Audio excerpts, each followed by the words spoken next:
Today on Monkey Life, a woolly bundle for Pacaja, but is it a son or daughter? The baby's really active and wriggling. We've managed to have a look and we're pretty confident it's a little baby boy. The slow lorists demonstrate just how they got their name when the team tried to weigh them. Yes, finally got him on the scales, just had to kind of lure him over a little bit. And while there's good news for one woolly group, there's heartbreak for another.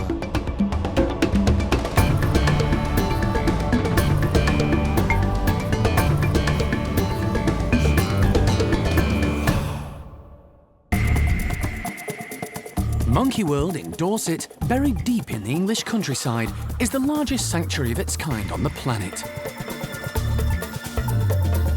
The team, led by Dr. Alison Cronin, rescue and rehabilitate abused and unwanted primates from all over the world. That's one been grabbed. The park provides a home for more than 250 monkeys and apes from 20 different species.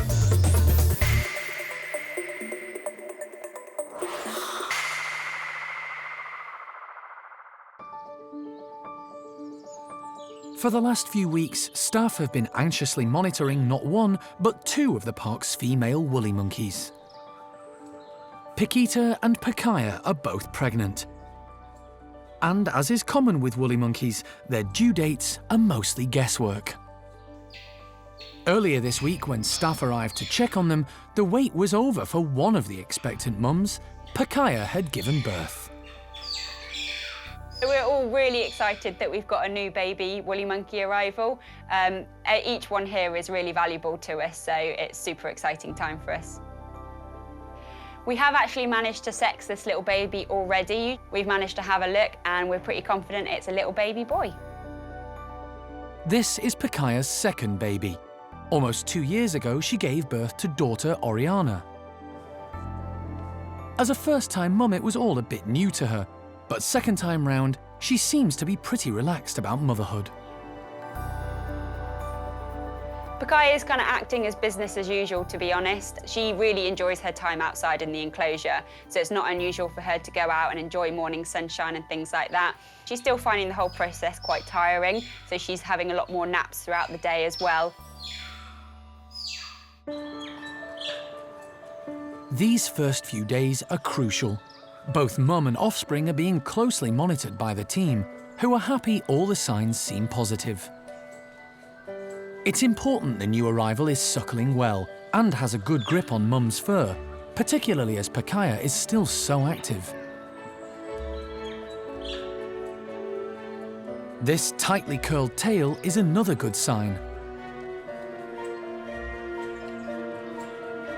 The newborn youngster might be clinging onto mum, but his dad is another matter. No one's quite sure which alpha male is the father. Paolo is the dominant male and leader of the group, but the baby's birth date suggests Chippy is the dad. He was the previous dominant male, who then moved to take over another group that had recently lost its leader, Oaska.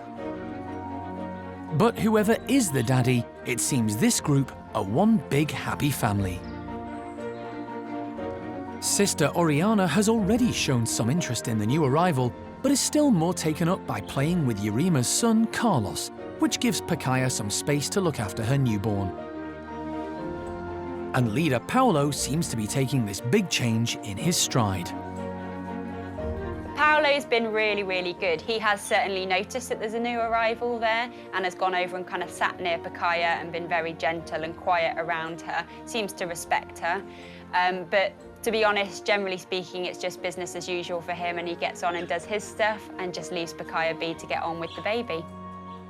With both wild and captive woolly numbers in serious decline, it's more important than ever that everything possible is done to protect this vulnerable species.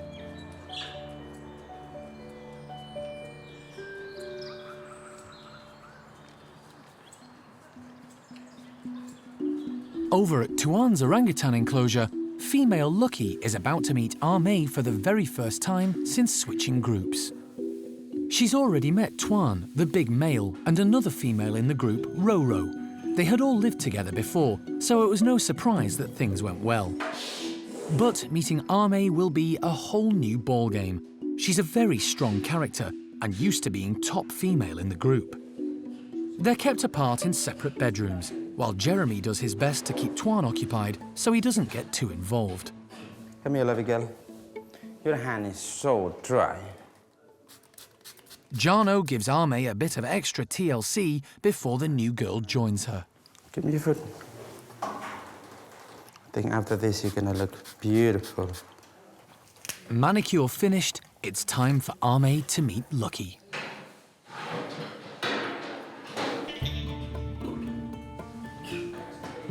Ame rushes straight in, but Lucky doesn't exactly greet her with open arms.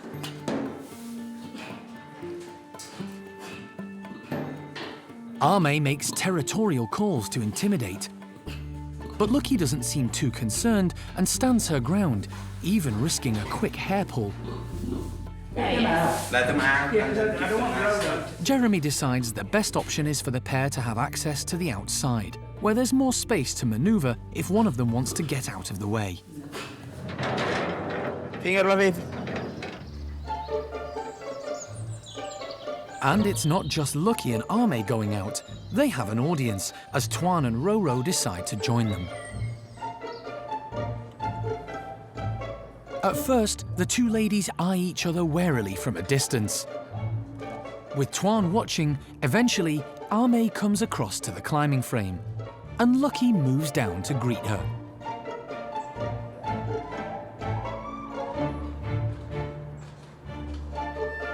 It all seems amiable enough, but as Ame turns to head away, Lucky makes a grab for her. It's not overly aggressive, but she's definitely trying to assert her dominance over the other female. It's not what the team predicted. Knowing Ame, she's a very independent, forceful, in a kind of passive-aggressive way, but she is a don't mess with her. You know, she can be very dominant, so I wouldn't be surprised if, you know, in a couple of months down the line, this is completely different. For the next few days, staff will keep a close eye on the two girls. If tensions become too high, they might have to rethink the grouping. Life with the ladies is never straightforward. But with Twan around to keep order, things might quickly settle down.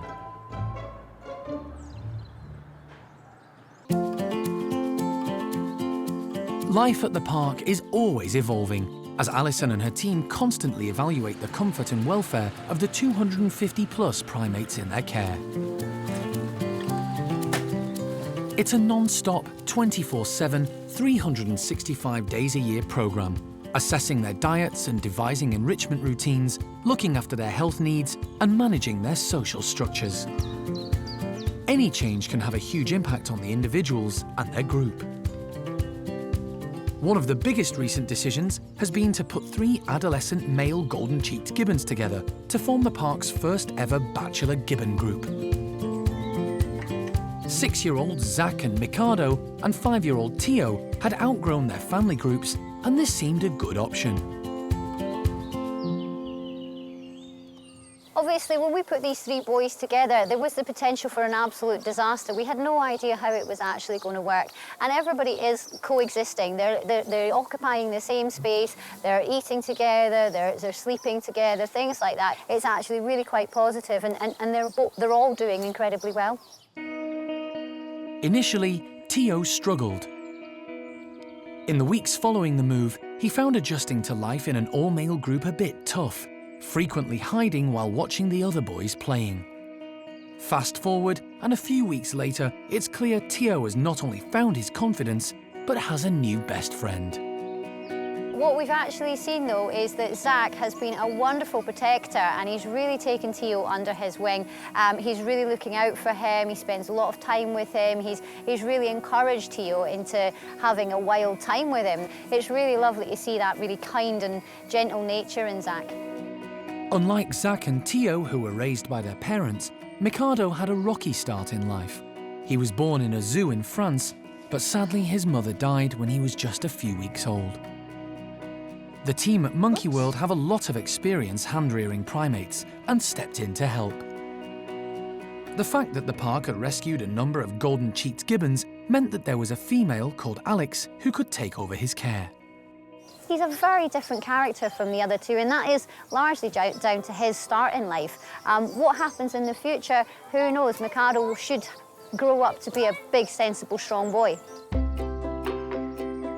For now, the three boys have settled well into their new life and seem content in their bachelor group. But the team know the best way forward is one step at a time. Obviously, we'd like them to work and like them to stay together forever. But I mean, this is a very unusual setup, having the three boys together. It may work in the long term, it may not. We just have to obviously keep things fluid. There's always different possibilities, and we're always keeping our options open.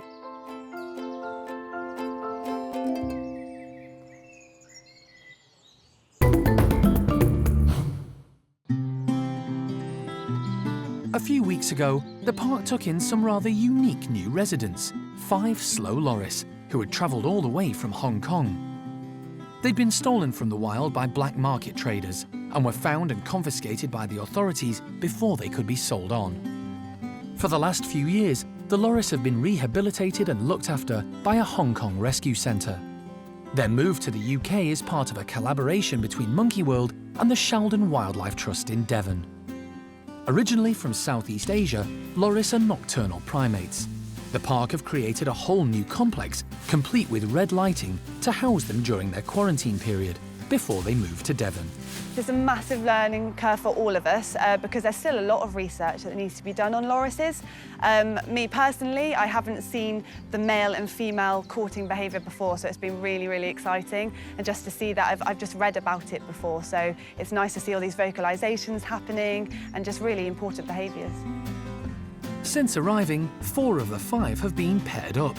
Tina and Marley are sharing one bedroom, and Axel and Nikki another. That just leaves lonesome male Bruce, but it's hoped he'll be matched up pretty soon. When the loris arrived, they were all healthy, although a little overweight. Getting their diet correct can be tricky. Weighing them will give a good general indication of how they're doing. Today, Hannah's going to try and weigh Axel and Nikki, but slow loris are so named for a reason. Getting them onto the scales is no easy feat. Go on, you two. Just look. Scales, you like the scales? Axel is first to slowly make his way towards the scales. Hannah has the offer of favourite insect treats to try and encourage him. But it's a painfully slow process. This could be a long afternoon, not helped by the fact that Nikki's quite content to sit back and watch her mate go first. Time for plan B. Hannah puts gum and banana on the edge of the scales, in the hope the loris will sit down to eat long enough for her to get a correct reading. Kind of need to get a weight on you, buddy. He's closer, but trying to entice Axel onto the actual scale with a live locust is still a struggle. This way. Unfortunately, it's the locust who shows the loris how it's done, tucking into the banana and gum while Axel heads in the opposite direction. Come on then. You have to go on it though. Don't cheat. After what seems like an eternity, Axel finally makes his way onto the scales. Well done, buddy. That's what we want to see. Just get yourself on a bit more. Oh, yes. Boom. Yes, finally got him on the scales. Just had to kind of lure him over a little bit so he'd get his other hand onto it. And once he's done that, he now weighs 1.93 kilos. It's a little bit on the podgy side. I need to check his other weights. I think he may have put on a little bit, so we'll see what we can do in terms of maybe putting him on a diet. As for Nikki, she's seen enough and is heading off to a dark corner for a bit of shut-eye.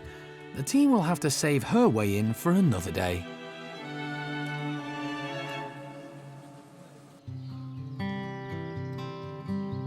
It's been a few weeks since Capuchin Tao was examined by the vet to assess his mobility issues. He's always struggled due to skeletal deformities from his previous life as a pet.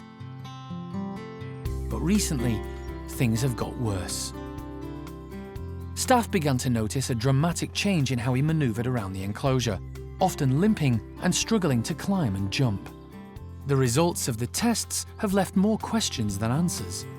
Tao's medical examination was a bit inconclusive, really, that there's a few things it could possibly be, but there was nothing really obvious with him. So since then, we've tried a sort of a variety of medications and supplements to try and find something that seems to work for him and just improve sort of his mobility a bit more and get him sort of moving a bit more comfortably than he has been. As well as providing various pain relief, staff have modified Tao's enclosure, putting more ramps in areas he needs to access. Jumping is still really tricky for him, but the changes do seem to have helped. He's definitely not as limping as much as he was. He still has bad days and good days, and particularly when it's cold and damp, we do notice he does do a lot more resting and he is a bit slower and stiffer. And nothing seems to stop him. He still goes about his business. Tao is in a tough situation. As the dominant male, he has a significant job to do keeping the enclosure safe. And perhaps more importantly, there are 16 females to keep happy.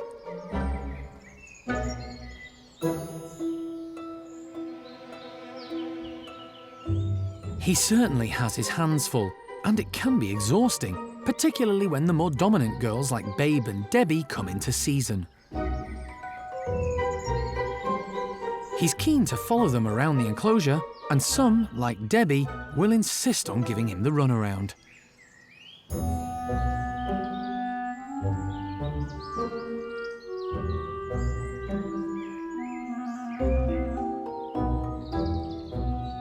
But the effort takes its toll on Tao, and he's often seen taking extended rests.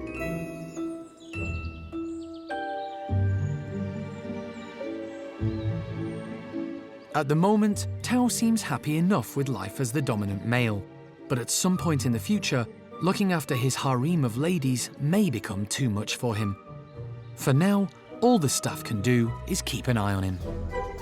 We're just monitoring Tao as we go on, sort of day by day, week by week, seeing how he responds to various treatments and things. We just want to make sure that he's comfortable, he's not suffering. He's doing very well at the moment, but we will obviously assess him as he goes.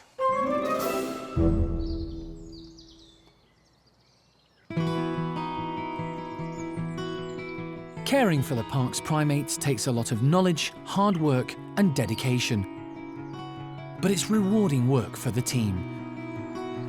However, it can sometimes be upsetting too.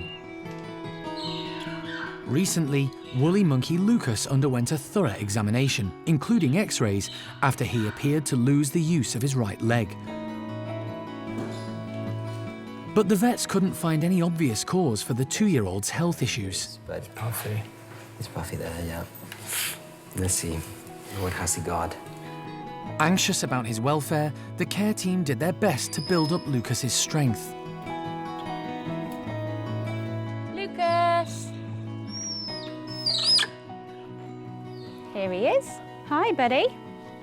They closely monitored his general health, Good boy. diet and hydration, and for a while he seemed to rally. He was still struggling with his right leg, but his demeanour changed and he seemed a lot perkier. Over the past couple of days, he really seems to have turned a corner and just seems in a lot better condition in himself, like his coat is looking less greasy and less spiky. He's certainly not himself by a long shot. He's not the lively youngster that we know, but he definitely seems to have turned a corner in a more positive way, which we're really pleased about. But sadly, 2 days ago, the youngster suddenly took a turn for the worse. Almost overnight, his condition and mobility seriously deteriorated. Despite everyone's best efforts, it was time to make a really tough call regarding Lucas's future and quality of life. The team had to take the heartbreaking and incredibly hard decision to put the little woolly monkey to sleep. We had no choice in the end but to call it. He was not doing well. Primate care staff went to every step they could take to help him progress and get better. But in the end, his condition just worsened, and it got so bad that really you just have to have a bit of strong courage in these things and call it a day. We had to help him and we had to put him to sleep. It was later discovered young Lucas had an infected heart valve, which caused leakage around the valve and led to blood clots, cutting off the supply of blood to his leg. It was a huge loss to everyone at the park. The future for woolly monkeys is uncertain. In captivity, there are less than 40, and 18 of those are at Monkey World. In the wild, they're considered vulnerable for extinction, so every single woolly monkey counts. The situation's dire. I don't know if woolly monkeys are going to survive the next 10 years in the world, or whether the handful of woolly monkeys that we have here at the park in 3 different groups are going to be the last ones on the planet that you can see outside of the wild. I'm not sure, but it's not looking great. We do our best. We continue to try and breed them. It's the only species that we're actually breeding here at the park for that very reason. One of those sad days. Right now, it's back to Chippy's group and making sure that everybody is fit and healthy in there, and making sure that Paquita's okay, because she's now lost her son. And tomorrow's another day, and we'll try and do our best. Managing this precious species is a huge responsibility and an ongoing task for all concerned, and little Lucas's loss was a blow to the Monkey World team.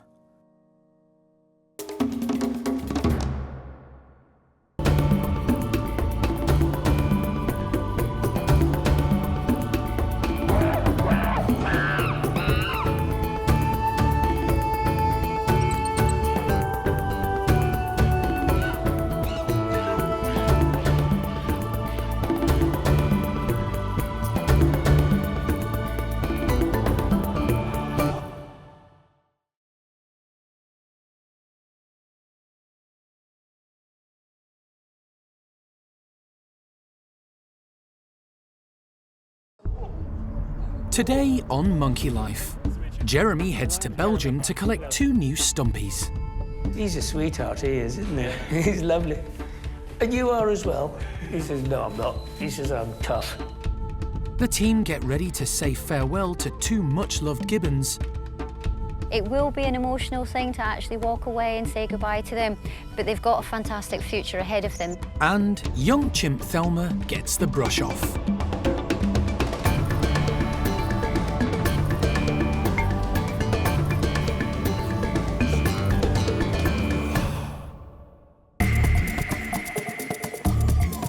Monkey World in Dorset, buried deep in the English countryside, is the largest sanctuary of its kind on the planet. The team, led by Dr. Alison Cronin, rescue and rehabilitate abused and unwanted primates from all over the world. This is going to be the first day that they've ever stepped outside, ever in their lifetime. The park provides a home for more than 250 monkeys and apes from 20 different species.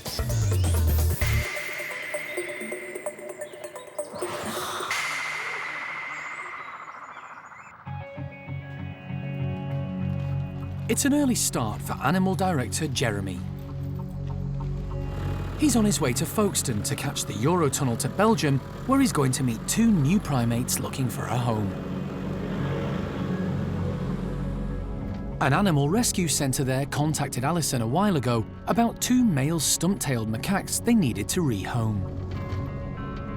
The team at Monkey World have a wealth of knowledge and experience of Stumpies, so Alison agreed the 2 males could join the park's resident group of 8.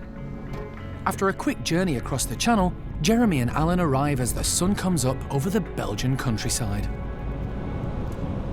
There's Toto, who I've got a photo of here, who's an elderly, he's not quite so old, but he's a splendid looking beast, and he's originally from Split Zoo, which closed down, and he's now living in this rescue centre. And there is another more elderly gentleman who is more comparable with the old guys we've got at home, who was originally rescued with a female, and the female has now since passed away. And so he is also on his way to come and live with us. The two male Stumpies are being cared for at this animal centre just outside the town of Genk. Nice to meet you. I'm Niels. Hello, I'm Jeremy. Hi. Hello, how are you doing? Pleasant trip, yeah? Yeah, it's all good. How the traffic around Brussels? Yeah, it's, that's every day, so it's no coincidence, yeah.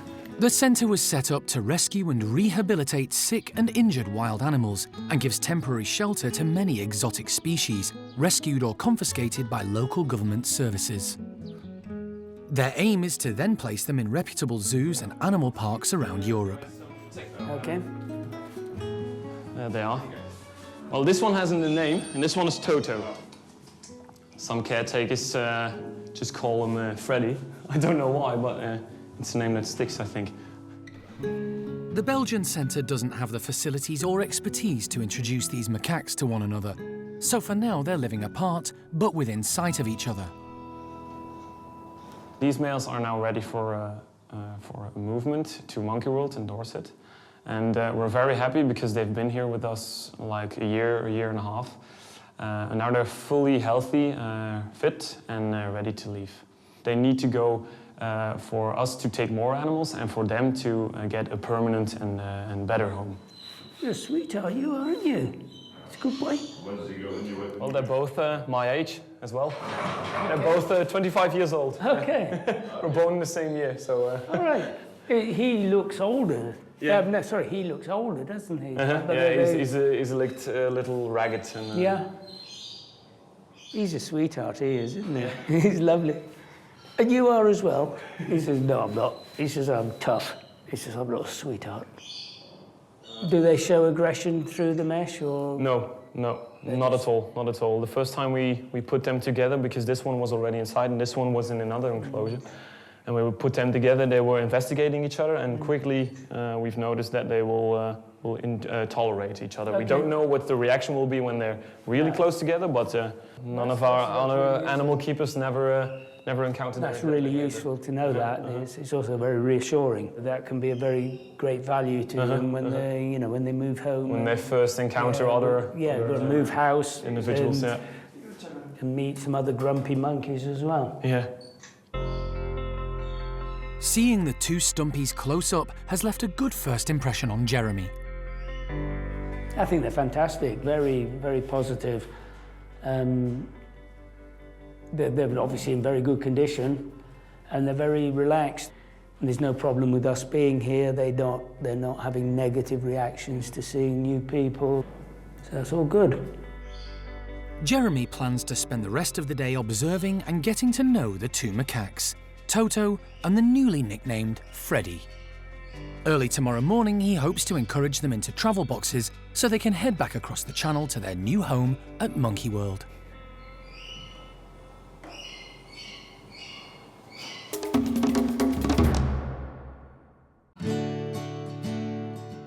The park thrives on family life, although not always in the conventional sense. Building relationships with others is often the key to a happy life for the primate residents. But change is part of family life too, and that can also be beneficial for the apes and monkeys the team care for. Youngsters grow up and move on to start their own families, and those left behind form new groups and relationships. In recent years, golden-cheeked Gibbons Kim and Tien were united in their own enclosure and have since become a loving, devoted pair. And a few months ago, male orangutan Kai, together with Linga and Jolie, moved as a breeding group to start a new family together in Spain. Now it's time for two more primates to move on. 7-year-old Mikado, currently living in the park's first ever bachelor Gibbon group, is going to be paired with 8-year-old Tia Nang. Tia Nang, meaning ray of sunshine, was born at the park in 2009 to Mum Peanut and Dad Peng Yo. Mikado and Tia Nang have been chosen as a pair bond because, one, they're completely unrelated. You know, Tia Nang's parents both come from the wild. They're totally unrelated to any of the other captive populations. Mikado has no connection whatsoever to her, and they're of the perfect age. Right now, at 7 and 8 years old, they are absolutely ideal to just, go out and start their life together. This is the time that normally young Gibbons would be just leaving home and finding that partner in a wild environment. So it's the perfect time for them. It's the ideal opportunity. And on paper, they should be a perfect match. The couple are to move to a wildlife park in France and live in a brand new complex built just for them. The French park contacted Alison because they were developing the new gibbon habitat and knew that Monkey World had golden cheeks to rehome. Over the years, the team has rescued golden-cheeked gibbons from many different circumstances and has also had some born at the park. If Mikado and Tia Nang are successful, it will be down to Tia Nang's wonderful upbringing. Obviously, having two very strong, fit, healthy parents who've got a pair bond, you know, she's watched how her mother has interacted with her father. She's also watched how her mother has actually reared another child as well, which is really crucial for Tia Nang. She had that relationship herself with her mum. She also saw her mum with her little brother. So that is a fantastic thing for Tia Nang that she can take into her future. If her and Mikado do actually, you know, succeed and create a baby, then when that baby comes along, Tia Nang should know what to do because she saw her mum do it. Mikado had a vastly different upbringing. He was born in a zoo in France, but when his mum sadly passed away soon after his birth, he came to Monkey World to be hand-reared as an orphan infant. Later, he moved in with elderly one-armed gibbon Alex, who acted as a surrogate mum, until he moved in with the bachelor boys quite recently. He's never experienced a proper family life with parents and siblings, so for him, this is going to be a completely new and challenging experience. At the moment, the two gibbons are still living in their respective groups. Rather than introducing them here at the park, with all the stress and pressure that may entail, the pair will travel in separate boxes and will meet once they arrive in France. For Kat, this will be a very emotional time. When you work with the guys and you've known them from tiny little babies, obviously you build a relationship with them and you have a lot of interactions with them, and they're part of our life on every single day. And it will be an emotional thing to actually walk away and say goodbye to them, but they've got a fantastic future ahead of them. It's also a very exciting opportunity for them.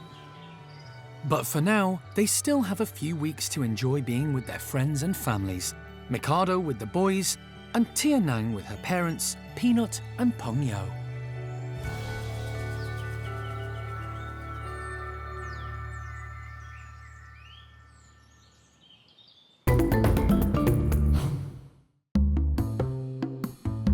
At the park, the primate care team are busy getting bedrooms ready for the new arrivals. Stumpies Toto and Freddy will move in as soon as they arrive and stay until they're ready to merge with the rest of the group. We need to fill the water bowls up. When they settle down, the staff will begin introductions to the 8 resident stump-tailed macaques. I'm just putting up a bit of browse to make it look nice and green. They can eat it, but also just kind of provide some visual barriers from our guys. We have 8 stump-tailed macaques here at the park already. They're going to be very interested in these new guys. So it's just a way of slightly disguising the other monkeys, obviously. They're still going to see them. They can move this if they want to, but it's just to help them out a little bit, help them settle in a bit. Apart from Flo, who came from a Munich rescue centre, all the current group of macaques are former British laboratory animals, most of whom came from a site in Scotland in 2010. As lab animals, they were kept in a confined area with minimal space to move around. Their lack of essential exercise, combined with a poor diet, meant that they were all seriously overweight when they arrived at the park. They all had large bellies and sagging skin. But 7 years on, the group are a lot healthier, although still with saggy skin. Meeting 2 new housemates, particularly males, may invigorate the group and will certainly prove interesting. It will be nice to have a bigger group again. Our guys are particularly grumpy stumpies. We don't know whether that's because of their background. They're all lab animals, apart from Flo. So whether they like people less because of that, we're not really sure. So introductions may be difficult. There may be testing. It's 2 new boys come in. We currently have 2 males in this group. So it's probably going to be a long, slow, drawn-out introduction process. But as we learn about the new ones and their temperament, we'll have an idea of who we think we can best put with them sooner rather than later. While they're waiting for the newbies to arrive, the Stumpies are getting a change of menu. A healthy snack of celery. As part of their carefully controlled diet, Celery's perfect for the slightly larger members of the group because it's very low in calories. The team have been really successful at reducing the majority of the group's weight, but it's a little trickier with some of the higher-ranking members, such as Noreen and Kelly, who often help themselves to more than their fair share. Leader Sam seems to have developed a real taste for this low-calorie meal. And Charlie's really making short work of it too. Noreen, on the left, is happy to sit with Sam as she tries to store as much as she can inside her cheek pouches for later. But low-ranker Flo has to watch and bide her time, while the more dominant members of the group tuck in first. The Stumpies have a fairly similar kind of hierarchy to as wild Stumpies would have. So we've got dominant male, which is Sam. He kind of inherited his position rather than having to fight for it, whereas we lost some of the older boys over the years. He's kind of become the top dog. So we do see that typical male-dominated hierarchy, and the girls do have the very set hierarchy amongst themselves as well. So it's going to be interesting seeing how that kind of affects the boys' positions in the group and where the new boys will fit in. It won't be long before the Stumpies discover they'll be sharing their food with two more of their own kind, Toto and Freddy. But until the introductions are done, no one's sure who'll be first to the food then.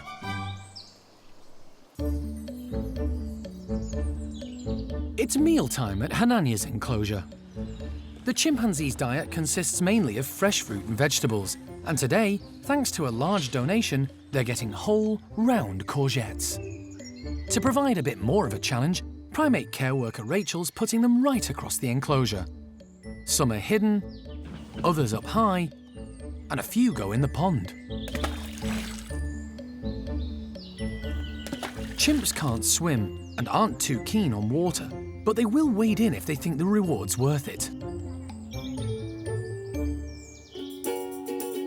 As soon as the group are let out, Leader Hananya begins his morning patrol of the area to make sure everything is safe. With Hananya's mind on his leadership duties, some of his troop, like Kiki, have already spotted the courgettes and started grabbing as many as possible. Then it's just a matter of racing off to make sure they can hold on to them. Youngster Thelma makes sure she's got one and is delighted. But hanging on to the treat is another matter.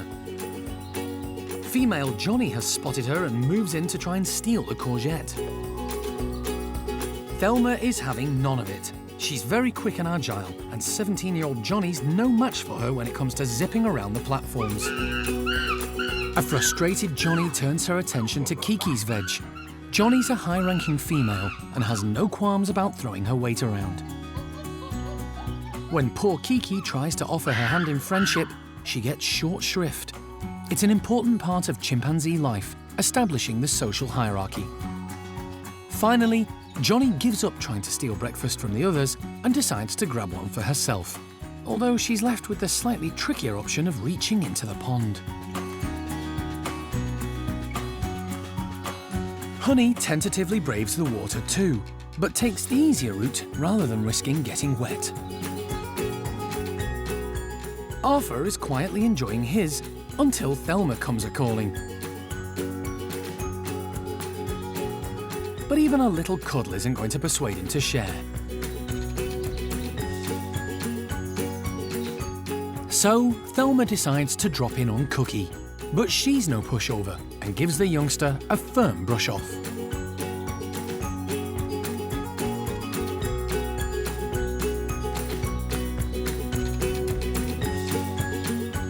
It seems all the chimps have managed to grab at least one courgette, and while some, like Trudy, prefer to eat in peace, others like nothing better than sitting and eating together in a large social group. And when you've had enough, it's time to relax and digest the delicious veggie breakfast. Unless you're Thelma, that is. As far as she's concerned, life is just one long play session.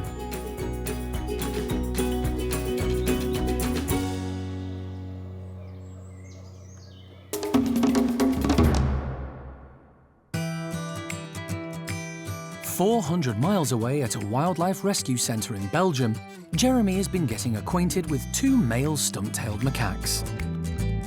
The centre rescues and rehabilitates wild animals, but can't offer them a full-time place, so Monkey World have agreed to take them in.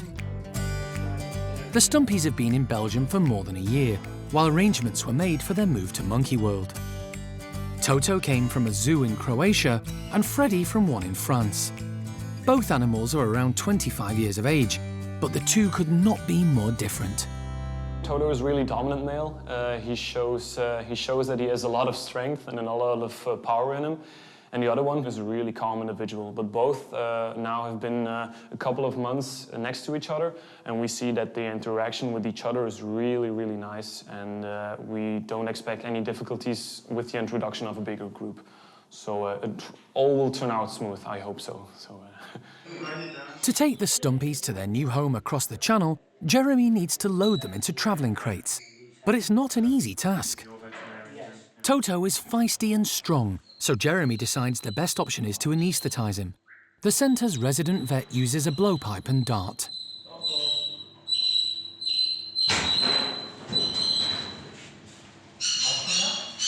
And it doesn't take long for the anaesthetic to take effect. In the bedroom next door, Freddy looks on as the vet performs a quick health check before giving Toto the all-clear to travel. It's also a perfect opportunity to get an exact reading of his weight. 10,5 zoiets, ja. 10 kilo 500. 10 kilo 500. 500. 10.5 kilos. Okay. Can you remember that? Toto is put in the crate to recover. It'll take about 30 minutes for him to come round. He's also given a light sedative to keep him a little drowsy, so he doesn't get stressed when he wakes up in the crate. Freddy is a little bit more laid back than Toto, so the team decide darting won't be necessary. Instead, they opt to catch him with a net. But they need to be quick off the mark. And they are. Well done. Good job.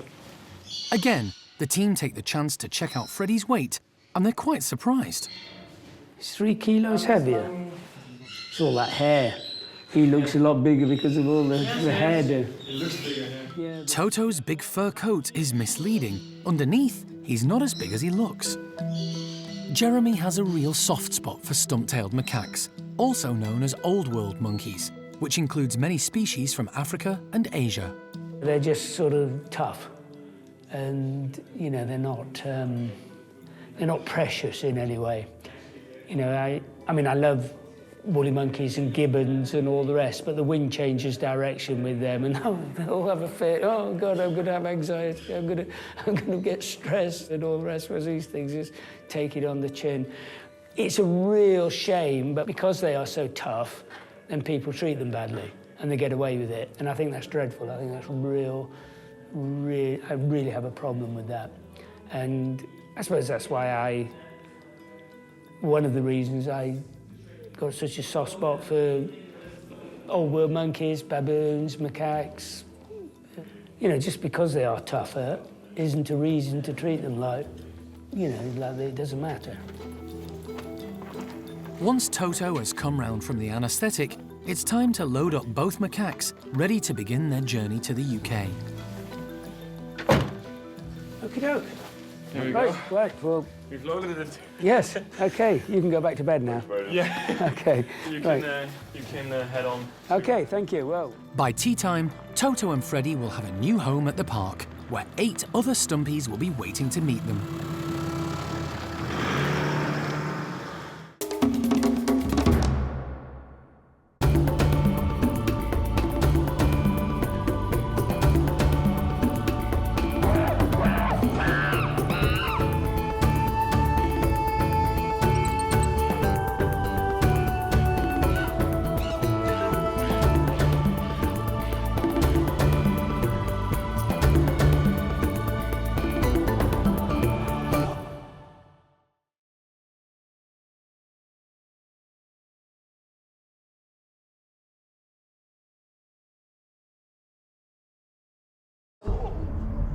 Today on Monkey Life, Jeremy brings back 2 new Stumpies from Belgium, and they're a big hit with the team. He's beautiful. Fred's really, really beautiful boy. So naturally, we're all a little bit in love. There's concern for the health of elderly Saki monkey Jethro, who needs surgery on his injured tail. He's pretty old and worn out, I would say. And hot potatoes served up with soup for breakfast, as the chimps get a winter warmer to start the day.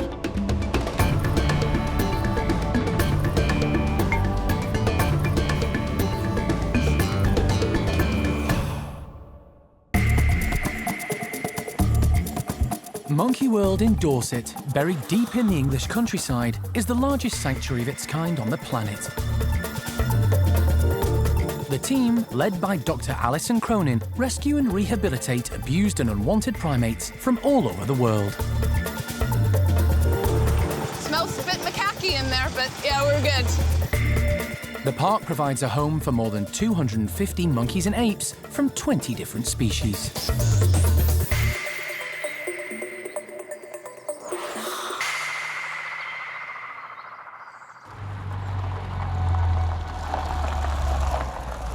Following an early start in Belgium and a trip across the Channel, Jeremy has arrived back at Monkey World with 2 stump-tailed macaques, Toto and Freddy, who needed rehoming. Hey. Hi, guys. Hi. How are you doing? Very well. Hi, guys. No, we're not grumpy at all. We're lovely people. Have they got names? Yeah, this is Freddy. Oh, he has got a name. And that, yeah, he has got a name. And Toto. Yeah, but you ask the people who look after them. That's what I said that, didn't I? Yeah. I reckon the keepers will have given him names. Of course they have. He's a good boy. This is their new home, the Stumpy house. If all goes well, they'll soon be joining the other 8 resident macaques and hopefully forming one harmonious group. Toto and Freddy have never lived together, so for now they'll be kept in separate bedrooms. But they'll be able to see each other and all the other members of the group.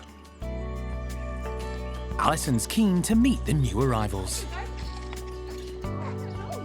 Both are thought to be around 25 years of age, quite elderly for a Stumpy.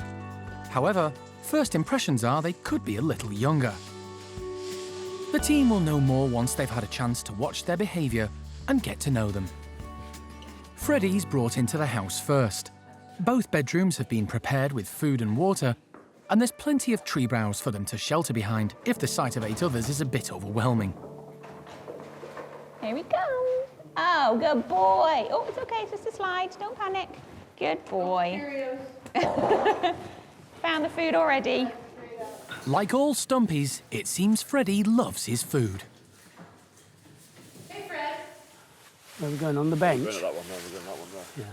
Toto's going to be released into a tunnel outside, with direct access to his bedroom. Yeah.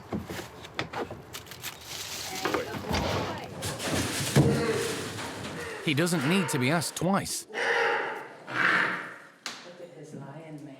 Toto tries to prove he's not intimidated when Sam, head of the park's established Stumpy group, comes to check him out.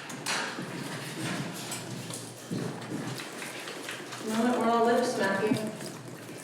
Lip smacking can be a positive sign, a sort of Stumpy greeting.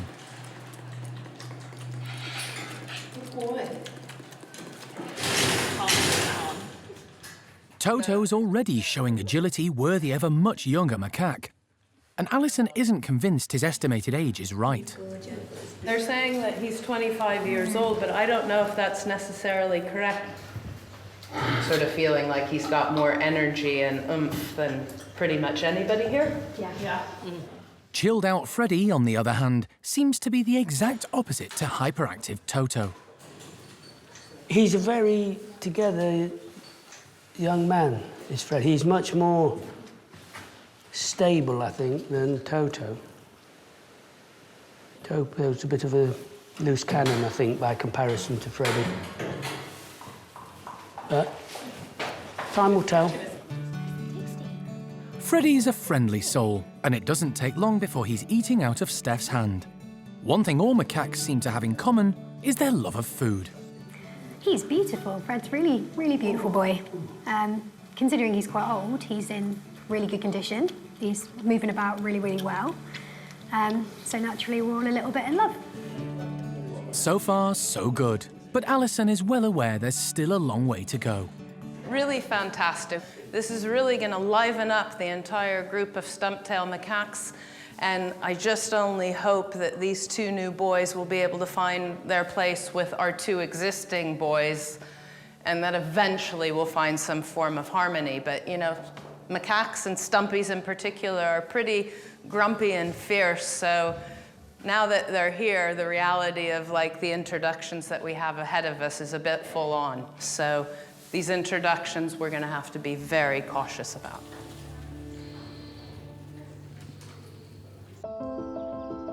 Over at the squirrel monkey house, staff have become concerned about the health of elderly Saki monkey, Jethro. He shares his home with a female Saki called Chloe and 4 squirrel monkeys, and despite being a bit of a loner, has always seemed quite content. Jethro is one of Monkey World's most popular primates. He's a quirky soul, and at 27 years of age, he's now an old man. Over the last few weeks, his tail's been irritating him, and the constant attention he's given it has led to a nasty wound opening. Despite various attempts from staff to help, his tail just isn't healing. We're not sure what started it, and we're not sure whether he got a little injury on the tip and then he started grooming it and it's progressed into a behavioural problem of over-grooming and sometimes chewing at it, or whether he actually made that injury himself. So we're not completely sure where it came from, but he just now seems to obsess a little bit over it, and it becomes a focus for him, and he chews it quite badly sometimes. So we've tried many different things, and none of these things seem to have worked. The team have decided to call in vet Sue Thornton to examine Jethro's tail, give him a general health check, and take some x-rays. It's a bit of a last resort because any anaesthetic procedure is a risk, particularly for a primate of Jethro's age. Saki's generally lived between 25 and 30 years, so he is an old boy. He's a bit of a skinny boy. We believe he's probably got some arthritis there because of his mobility. So he's not an ideal candidate for anaesthetic, but we have to do the best for him, and we have to do whatever we think is right. And if there's a small risk involved, we still have to take that risk to try and make him better. Okay, great. To keep Jethro's stress and anxiety to a minimum, after being anaesthetised in his bedroom, he's quickly transported to the park's hospital. Sue can now get a good look at his tail, but first impressions aren't good. Well, the tail is warm. It's interesting, it feels warm to the touch, this. So I think I'd like to take the bone to there. Sue decides the best course of action for Jethro is to amputate his tail about 5 inches below the wound. Any more, and Jethro might have trouble moving around as he relies on his tail for balance.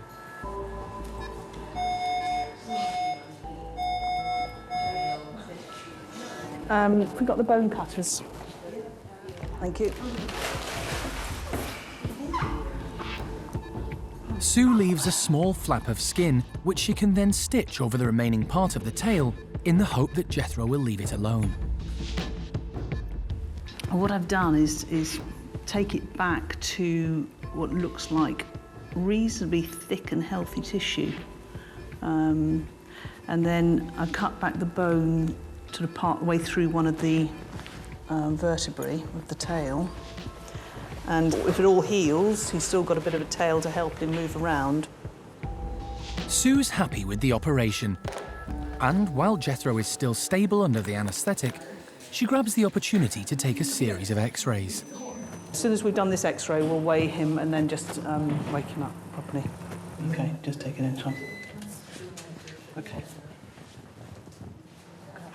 Jethro's mobility isn't very good, and the x-rays might help explain why. Yeah, that's all right. 1.74 he is. So he's lost a little bit of weight, but... Well, 1.8. Yeah, that's all right. While the primate care team take the chance to give Jethro a quick brush and a groom, Sue takes a close look at his x-rays. He's a very old animal, and he's got arthritis of knees and elbows. The base of the tail are very arthritic, and he looks like across his lumbar spine he's very fused, the vertebrae are fused, which means he's very stiff. So what we need to do for him now, if he leaves his tail alone, is to make sure we can just control his discomfort from the arthritis, and hopefully he can go on for a bit longer. He's not got long for this world, but, you know, we can maybe make him more comfortable, and we're giving him a chance, but if this tail gets chewed again, he'll have to be euthanized. Yeah, he's pretty old and worn out, I would say. Karen and the rest of the primate care team are just relieved to see Jethro coming round from his anaesthetic. You're never supposed to have favourites. Unfortunately, this little fellow is quite high up in everyone's hearts here at the park, so he's currently waking up. So fingers crossed he'll continue to recover, and we'll take him back to his house. Come on then. Good boy. Hey, baby. And once back in his bedroom and fully recovered and awake, to make up for his ordeal, Jethro gets one of his favourite treats: custard. Delicious. Best thing in the world. For now, all the team can do is keep everything crossed and hope Jethro leaves his tail alone so he can make a full recovery.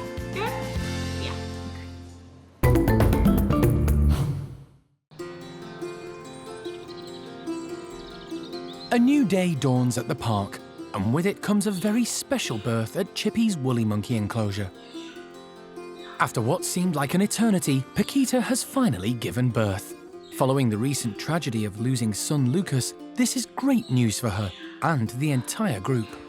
Both Paquita and the new baby are looking really, really well. The baby's actually quite a decent size. And Paquita's looking good. She's alert, she's eating. She just looks quite tired and quite sore. Paquita's quite a competent mum, having successfully raised 3 babies in the last 6 years. She's very relaxed and trusting of the staff, so Emily's already managed to get a good look at the baby, and she's certain it's a boy.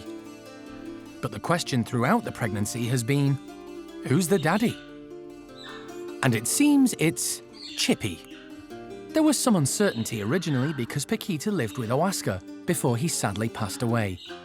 But the timing of the birth indicates Chippy has become a dad for the 3rd time at the park. Just last month, Pacaja, now in Paolo's group, also gave birth to a healthy boy. Chippy is the little one's most likely dad, as he was the alpha male there before he was moved to Oscar's group. To keep track of who's related to who within the woolly breeding programme, staff are naming newborns with the first letter of their father's name. So, as the 2 new arrivals are deemed to be a chip off the old block, Pacaja's baby boy has been named Claude, and Paquita's son will be Cassius. Chippy certainly noticed the new arrival in the group, but he's been a very respectful, dominant male, so he just lets Paquita get on with the whole thing, and he's not that hands-on at the moment. When the babies start to get a little bit bigger and can climb off mum, he'll kind of let them come over to him and maybe have a play in the future, but for the time being, he realises that Paquita needs a little bit of quiet and a lot of rest at the moment, and just lets her get on with it and keeps his distance and does his own thing. To minimise the stress a new arrival may have on the group, Emily's keeping their daily routine as normal as possible. For now, Paquita and the baby are being kept indoors, which means the rest of the woolly group can take a close look and the care team can monitor the baby to make sure it's strong and suckling well. So one of the youngsters, Xavi, in the group, has been quite brave, and he's actually going up almost behind Paquita's back when she's not looking and trying to secretly kind of poke the baby and find out what it's all about. And then Paquita's other offspring in the group, Isla, is also really interested. So she's very close to mum anyway, so she's sitting really close by, and I have seen her hand be outstretched a few times, reaching towards the baby again, just to find out what it's all about, really. Paquita's eldest child, Isla, has now reached sexual maturity, so there's a strong possibility that in the near future, she could well have a baby of her own. This is a fantastic opportunity for her to watch Mum Paquita and learn how to mother a baby from the beginning, just as she might in the wild. Just being close by and observing the skills needed to raise a newborn will stand her in good stead when it comes to her turn to be a mum. Paquita's actually just batting her hands away at the moment. I think it's just a little bit soon. It's very early days for Paquita, so maybe in a day or two she'll be a little bit more tolerant of Isla, but she's certainly trying her luck at the moment. The future of the captive woolly monkey is extremely vulnerable, so any birth is a big celebration for everyone. It's a huge relief that both Paquita and baby Cassius are happy and healthy, and have the support of their devoted family for as long as they need it. There's a definite chill in the air at the park today, but over at Paddy's group, the chimps are in line for a toasty treat. What could be better than jacket potatoes and cups of steaming hot pumpkin soup to warm them up? During the colder weather, the team are keen to keep the primates occupied. It's the perfect time for a bit of comfort food, but also a good form of enrichment for the group. These treats should keep them cosy. Absolutely freezing today. It looks nice and sunny, but it's really chilly, so I've got all my layers on today. So hopefully these should keep them nice and warm for the morning. The chimps have never had pumpkin soup before, so hopefully it'll be something of a nutritious novelty. And to discourage squabbles, Annabelle is making sure there's plenty to go round for everyone, as well as lots of jacket potatoes.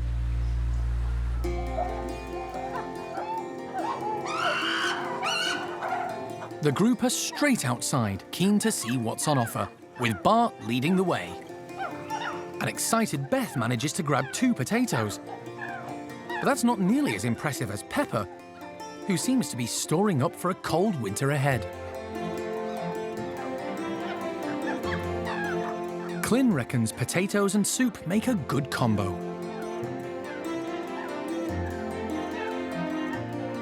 While Gamba opts for 2 soups, and a novel method of carrying them, leaving his hands free if he finds any baked potatoes. But even 1 soup is a bit too complicated for Grisby, who's spilling most of hers. Cindy warms her hands around the hot soup, while Bart carefully tucks into his hot potato.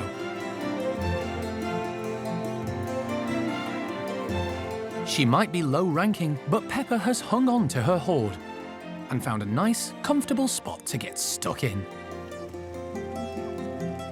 High-ranking Beth joins Bart to enjoy her soup. Being the son of boss Paddy, Bart is fairly high-ranking too, but it's always sensible to keep in with the top ladies. Lola's finding the tasty soup a little too hot, so cleverly places the cup in the cold water to cool it down for later.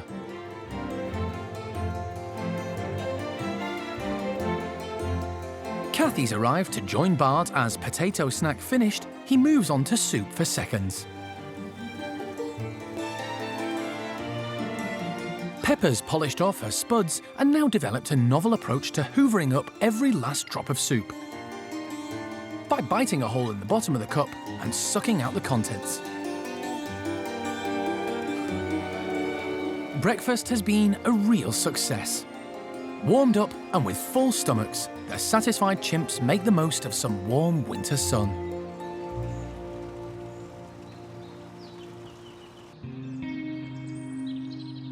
It's been a few days since Saki monkey Jethro had surgery to remove the tip of his tail. He was given antibiotics to try and keep infection at bay and painkillers in case it troubled him, but he still wouldn't leave it alone. Great.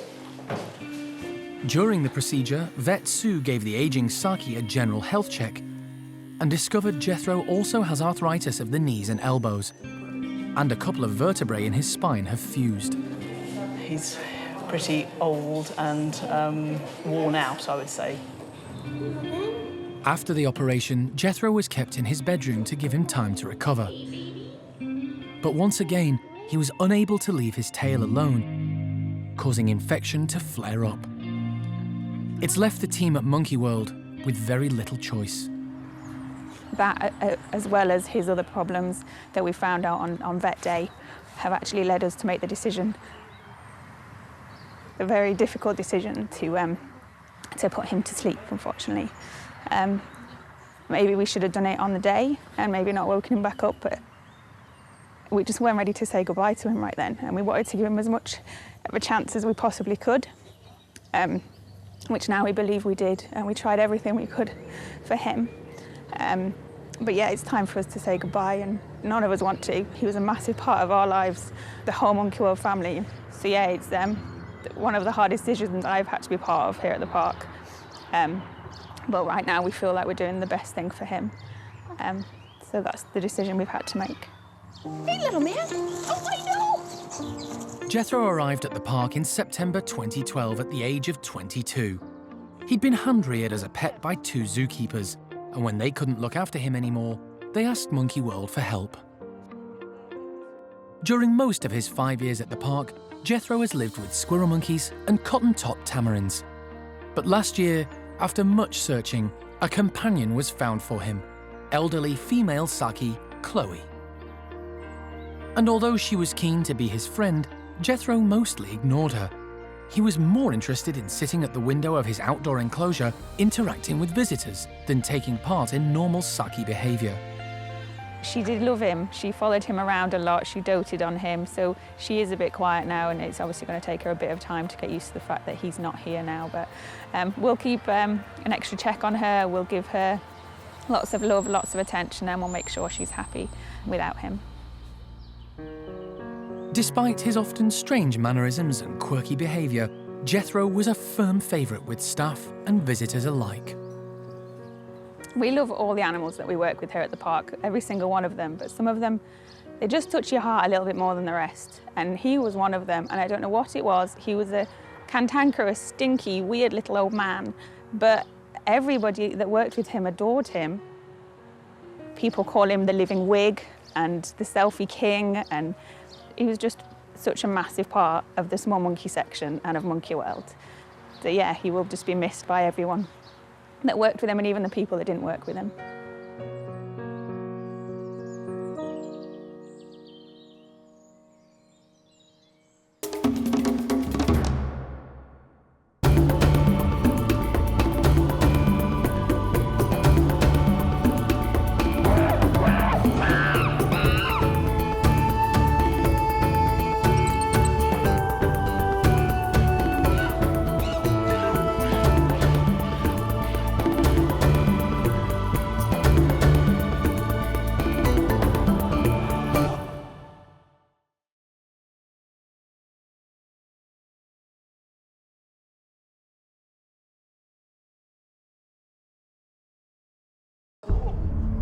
Today on Monkey Life, 2 golden-cheeked Gibbons head off for a new life in France. Good boy. A couple of little looks into the box and he's in, so yep, all good. 2 Stumpy arrivals from Belgium get to meet some of their new housemates, with varying results. And the Capuchins show off their agility to reach a fruity treat.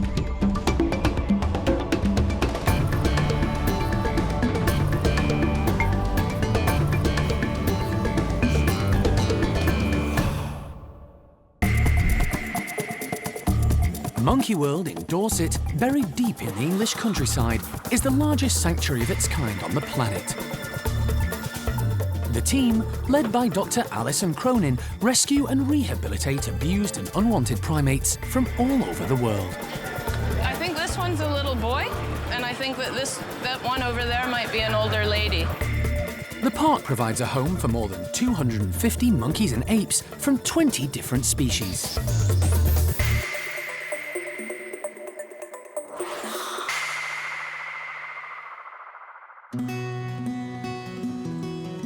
It's 6 in the morning, and today is a momentous day for the team at Monkey World. For the first time ever, 2 of the park's golden-cheeked Gibbons are moving away to start a new life abroad. Today is the day that we're taking Mikado and Tianang off to France, so we're literally just about to go and start trying to get them into the boxes that they're going to be travelling in. We've just got enough light now to make us start. We obviously can't do that really very well in the dark, so obviously it's a bit of a nerve-wracking sort of moment, but hopefully everything will go smoothly in the next hour or so, and we should be ready to get them into the vehicle and away. The 2 Gibbons, who have never met before, are going to be paired up when they reach their new home. The hope is they will bond and one day start their own family group. Tianang, come here, sweetie. But first, the team have to crate them up in separate travelling boxes. Young female Tianang has never been away from her parents before, but the team are hopeful she'll cooperate. Come on then. Go, go, go. Excellent, good job. Oh, good girl, Tianang. Good girl, sweetie. Oh, you got a big adventure to go today. Yep, Tia and Ang's in the box. They weren't very happy about this early start this morning, so the routine that we normally do didn't quite go quite as smoothly as it should have, and we had to bring her out a different way, but she's in the box. She's not too stressed right at the moment, so that's number one. Go and get the second one in a minute. With Tia Nang safely boxed and ready to go, she's transported to the top of the park to wait for her future partner, Mikado, to join her. Mikado! Come here, buddy. Come on, Mikado. While Cat tries to tempt Mikado into his box, the team makes sure that Tia Nang has plenty of fluid and food on board for the journey. Mikado has been in the boxes before, but is still nervous, although it doesn't take Cat too long to get him ready. It's really important that the pair are as calm as possible for the long journey ahead, and so far, it's looking positive. Good boy. Mikado was a little bit freaked out when he saw the box when he first came out into the tunnel, so he was a little reluctant. Took him a few minutes to actually come in, and then a couple of little looks into the box and he's in. So, yep, all good. Now we just got to focus on the trip and worry about the emotional side of it later. So it's bon voyage from Monkey World to Tia Nang and Mikado as they set off with Cat on their 11-hour journey across the Channel and on to northern France.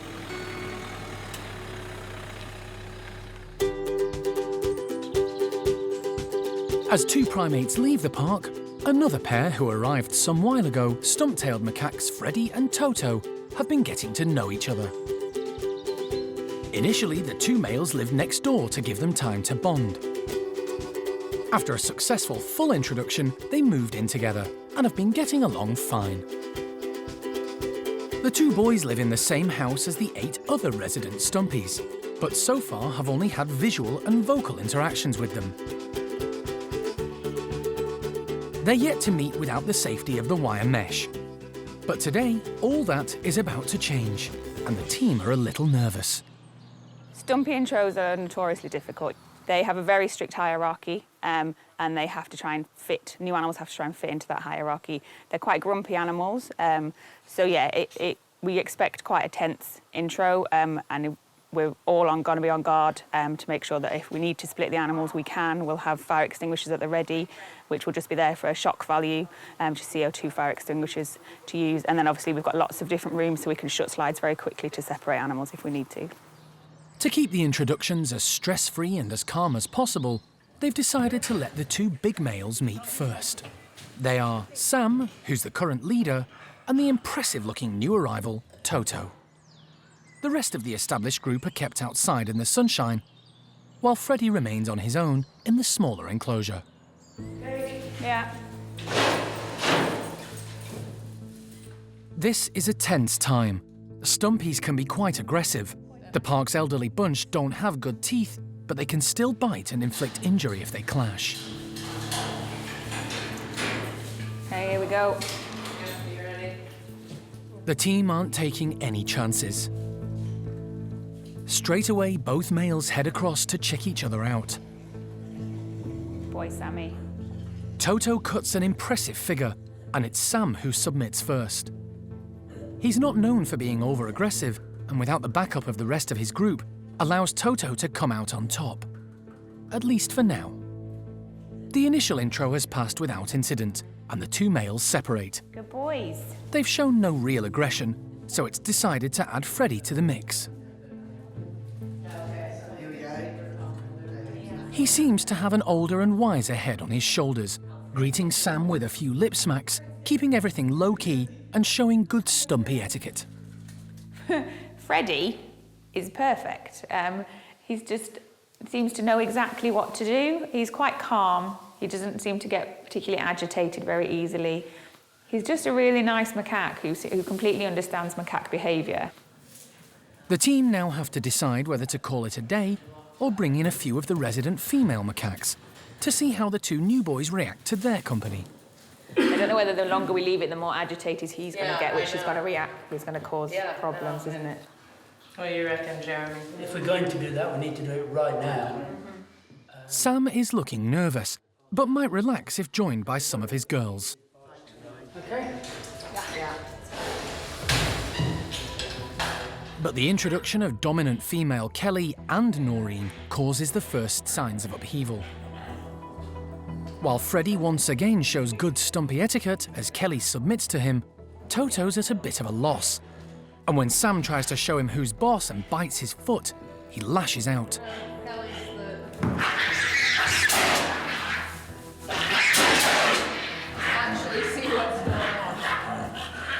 It's the first time the team have had to intervene, and despite Sam offering a hand of friendship, Toto is stressed and nervous. His initial behaviour when introduced just to Sam may have been just bluff and bravado. He's going to be the one we need to keep a watch over now. He obviously comes in, looks very impressive, looks big and looks strong, but the other guys then realise that actually he's a bit like Marshmallow Man. He doesn't really know what he's doing, and he doesn't really know how to behave or how to be a dominant male. So in time, that could mean that they could gang up on him a little bit, but we just need to make sure we keep a very close eye on him, making sure he is still getting interactions.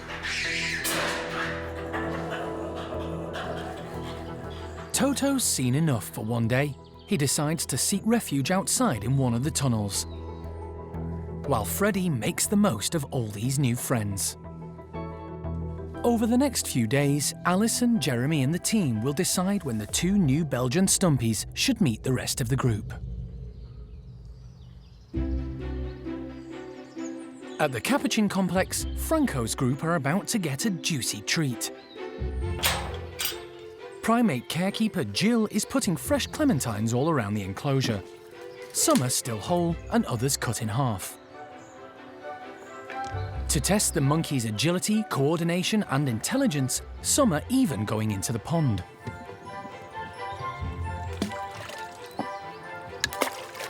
If they want this fruit, they're going to have to work just that little bit harder for it. Capuchins are renowned for their problem solving. They're really, really clever.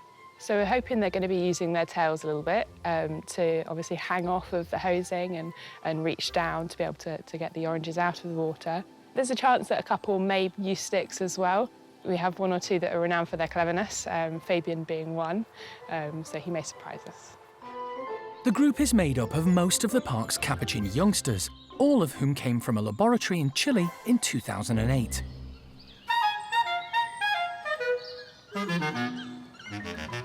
There's plenty of fruit to go round, and each Capuchin demonstrates their own way of tackling the citrus snack.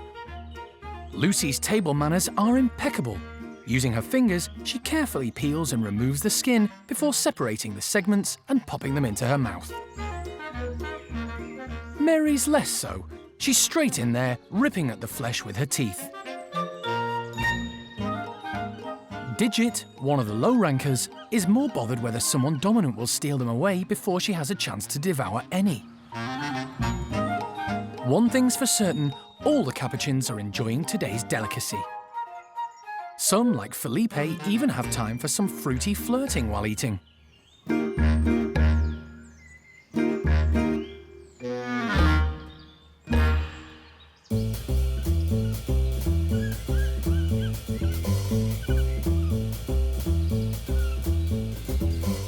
But it's the clementines in and around the pond that test the Capuchin's core strength and agility.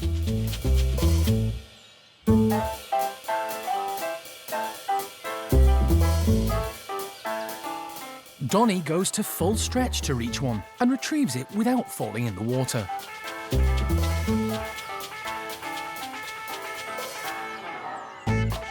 Felipe holds on with both feet and his strong prehensile tail. Fabian goes one better. His tail is the only anchor point as he manages to grab a fruit with his fingertips. Fiona is being greedy. She's nabbed 3 from the floating bucket, but in her haste, drops one back in the pond. The clementines are a hit. So much so that many of the group spend ages searching for any last scraps that might have been missed.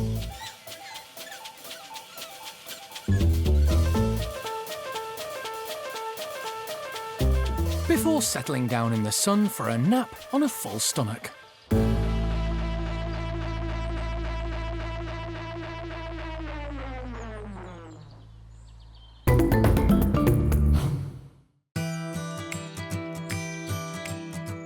Life at the park for the chimps is often a pretty relaxed affair. Their days normally consist of eating, grooming, and generally having fun.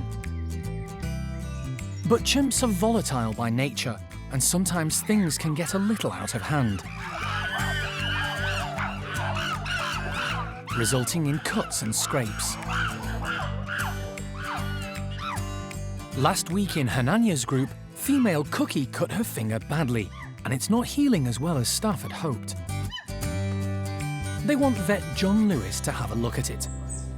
She's caught it a couple of times, so John's just going to try and tidy up the wound, maybe remove the nail, which is sticking out at an angle, just to prevent that finger becoming an issue in the future. We've isolated her, we've let the rest of the group out. She's pretty good when it comes to operative conditioning, so we're confident that she'll take a hand injection, and then John can see what he can do to tidy up the finger. If Cookie's cut is as bad as staff fear, John may need to perform surgery, so he isn't taking any chances. It's not really a sedation, this is an anaesthetic, because I need to be able to get hold of the end of that finger, manipulate it and see what the surgical possibilities are. Probably not very many, but it'll be painful. Cookie is approximately 20 years old. She came to the park in 2004, after the late Jim Cronin, Monkey World's founder, discovered her in a marina in Bodrum, Turkey. She was living on a boat and seemed pretty much to have the run of the vessel.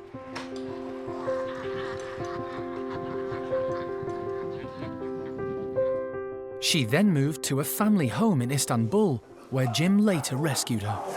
Hello, dog. How are you? Now in Hananya's group, she's fairly low-ranking, but gets on well with most other chimps. Like all of the large primates, she's been trained to accept a needle. Kara successfully administers the anaesthetic. Good girl. Once Cookie is down, John can check her over and, if necessary, perform any surgery needed on site in one of the rooms in the chimp house. As soon as Cookie is intubated and the monitors connected, John can take a look at the wound on her finger. Now then, what have you done? It's immediately obvious to John what needs to be done. I'm going to try and remove that bit. The bit that she's almost severed through, because of, at the moment, she's at risk of catching this all the time. And therefore repeating an injury again and again. It's the best course of action for Cookie, and once healed, won't affect her normal functions. She will be sore.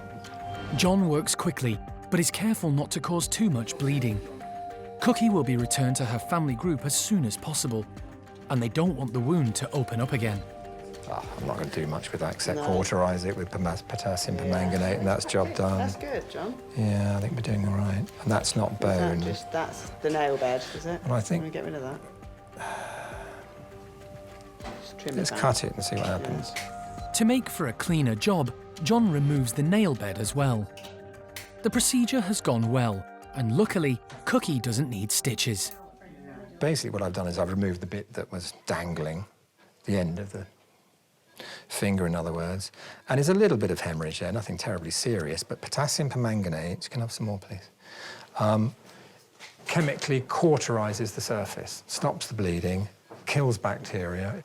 It's amazingly old as a treatment, but it's very effective. And you have to be very practical with chimp wounds. I mean, they are very tough and they heal extremely well. And if you try and put anything fancy on there, or preparations which need reapplying every 12 hours or every day, I need something which works now. That's it. Lovely job. While Cookie is still under anaesthetic, John takes the opportunity to perform a general health check.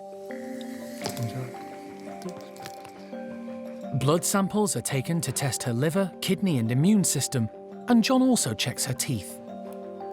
So far, that side's pretty good. She's taken the tip off the upper right canine, but I don't think she's gone into the pole. They look pretty good. She looks in good condition. Care staff are happy with her general behaviour in terms of eating and activity and so on. It's just we have to intervene when bits are hanging off, that's all. Life as a chimp. Cookie is returned to a back bedroom and given a wake-up drug. She will remain isolated for the next few hours. Once staff are satisfied she's recovered, she can rejoin her Nanya and the group and hopefully carry on with life as normal.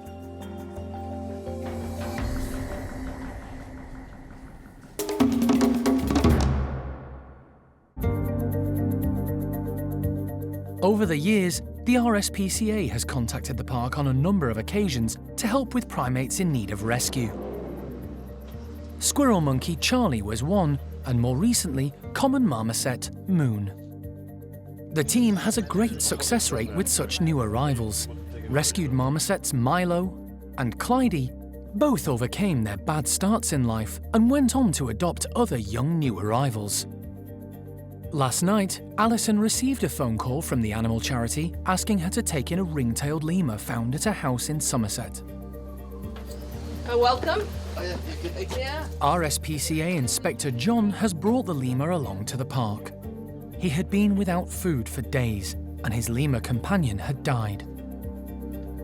The male is traumatized, and the priority is to get him safe and warm in an inside bedroom of his own. He'll need to be kept isolated, away from the park's other lemurs for the time being, so the team can monitor him and check his health. There you go.